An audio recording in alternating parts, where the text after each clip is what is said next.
Hello mga Kagri, welcome to Kagri Vlog. For today's video, tayo po yung magsasagawa ng pag-transplant ng ating pechay. So dahil mga Kagri, ang ating punlan nitong pechay ay malalaki na. So kailangan siyang ilipat So ngayon, dahil handa na yung ating plot na paglilipatan, so tayo po yung mag-transplant na ngayong hapon ng ating mga pechay.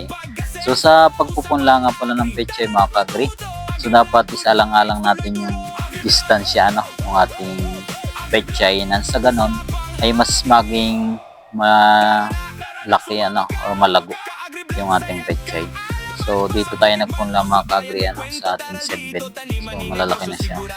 So yun ang gagawin natin na steps na sa ating pag-transplant. So unang una ay ating kukunin yung ating punla dito sa bawat butas ng ating seedbed. So yun, marahan natin siyang tatanggalin yun, tapos yun pag-iwalay natin mga Kagri. So yun, tapos magsagawa na tayo ng pag-transplant natin sa ating pechay.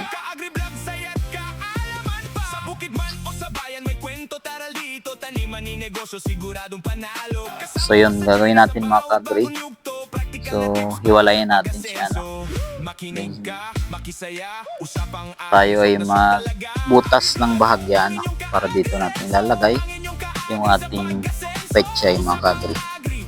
So yan, tuloy-tuloy tayo na pag-transplant basta yun, titingnan natin yung distansya na sa ganon ay mas maging maganda yung pagtubo ng ating pechay.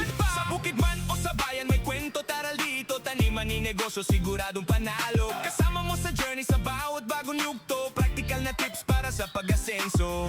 Makinig ka, makisaya, usapang agri, swak na swak talaga. Agri Vlog, ang inyong ka-agri Renzo, ang inyong ka-agri sa pag-asenso.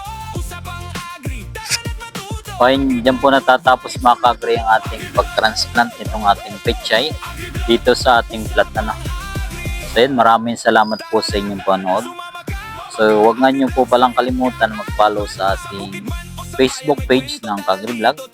Ganon din po sa ating TikTok account. So ganon din, huwag po nyo kalimutan na mag-subscribe sa YouTube channel po ng Kagri Vlog.